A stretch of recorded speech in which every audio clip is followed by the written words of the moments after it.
Good morning, everybody. This is Dr. Sunil Dutt, working as an assistant professor of physics at Department of Science and Technology of Faculty of Education and Methodology of Jayoti Vidyapith Women's University, Jaipur. So, topic of my presentation is interference in uniform shaped thin films.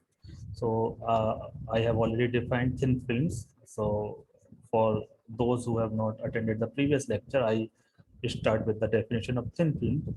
So uh, a film is said to be a thin film when its thickness is about the order of one wavelength of visible light, which is taken to be almost 5500 angstrom. A thin film may be an air film enclosed between two transparent sheets or a soap bubble. So a thin sheet of transparent material such as glass, mica, etc. are also treated as thin films. Okay. So thin film of oil spreads on the surface of water and is exposed to white light. Uh, Beautifies colors are can be seen when we will see the reflected light rays from an oil. So we see the interference pattern, and due to this interference, we see the very beautiful colors on the surface of the water. So in this lecture, we will come to know that why these light rays is distributed in these different beautiful colors. Okay. So now we know about what is the thin film. So first what we do that we consider a thin film which is like a soap bubble or drop of oil is spread on the surface of water showing different colors. So let us consider that there are two surfaces. One we called as the upper surface of the thin film and another we called as the lower surface of the thin film. So let us consider a ray as A, where S is the position of the source of light and A is the point where the light ray is hitting on the thin film. So let us consider that a ray SA from monochromatic source of light of wavelength lambda is incidenting on the upper surface of a thin transparent film of uniform thickness small t. So here we consider that the thickness of the film is small t, and the refractive index of this thin film we consider as mu. And we know from the laws of optics that the angle of incidence which is taken from the normal, here we consider this angle as small I, and after getting hit on the upper surface, the light is reflected back at the same angle in the direction AB, and this part we call as the reflected ray. And a part of the ray is refracted at an angle which we call as small r. Okay.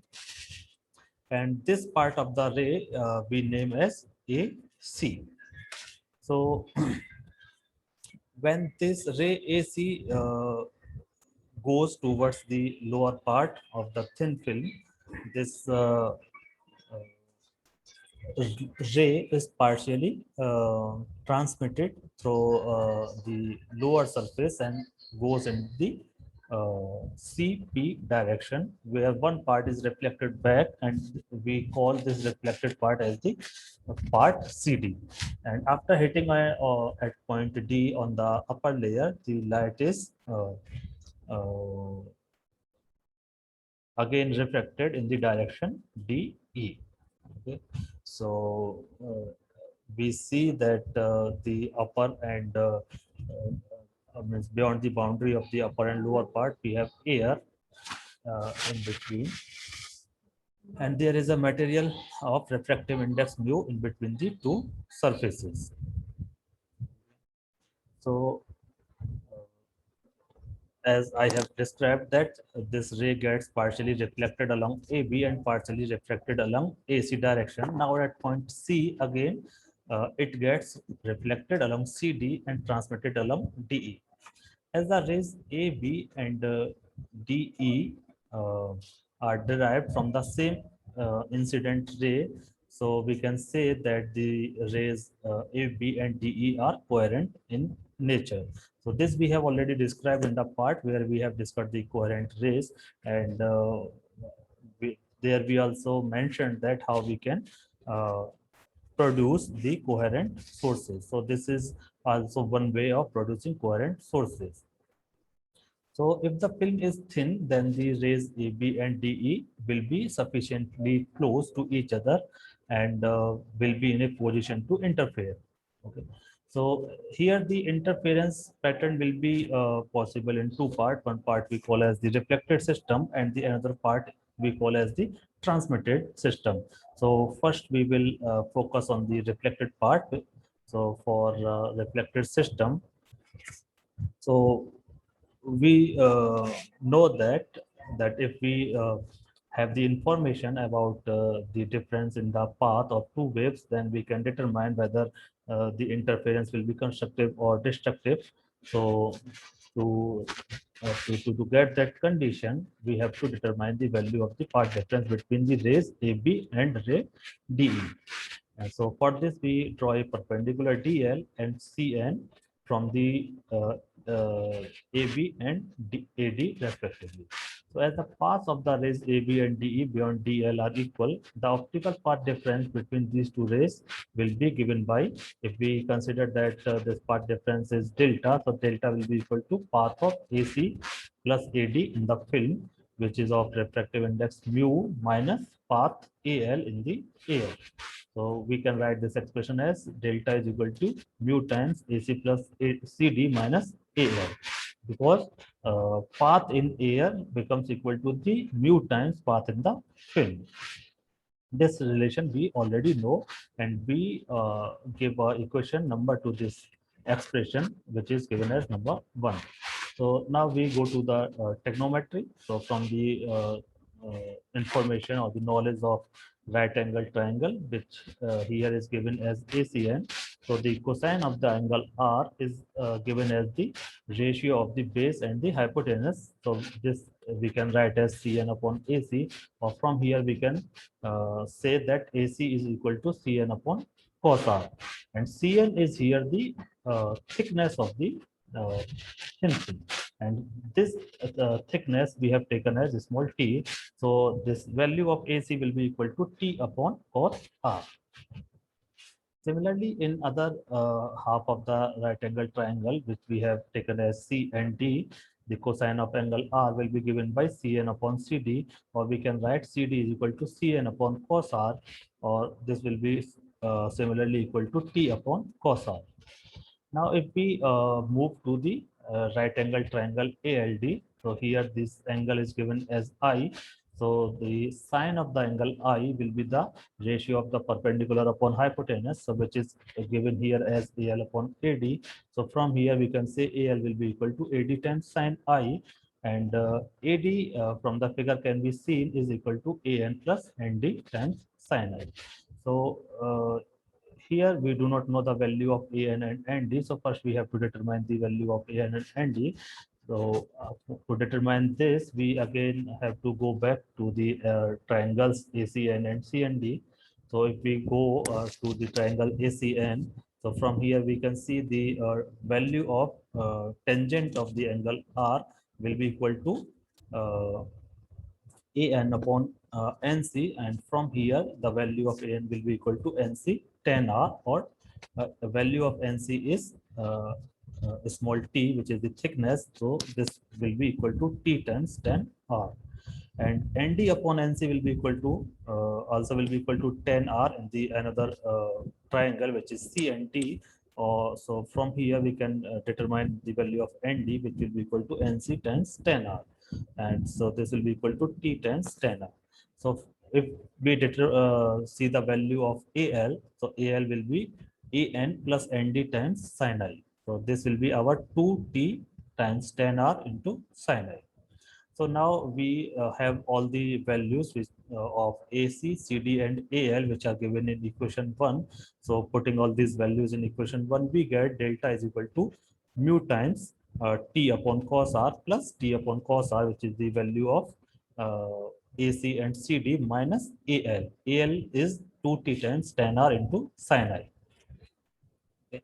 So t upon cos r will be added up, and this will lead to 2 mu t upon cos r minus 2t, and here this sin r can be written in the form of sin r upon cos r, and sin I is already present there. So now we uh, to solve this expression, what we do, we multiply by a factor sin r upon sin r in this part. So sin r upon sin r will be cancelled out.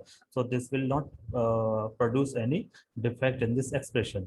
And from the Snell's law, we know that the ratio of sin I upon sin r is equal to the refractive index of that medium. So sin I upon sin r will be converted into mu. So expression will be written as 2 mu t cos r minus 2 mu t cos r into sin square r.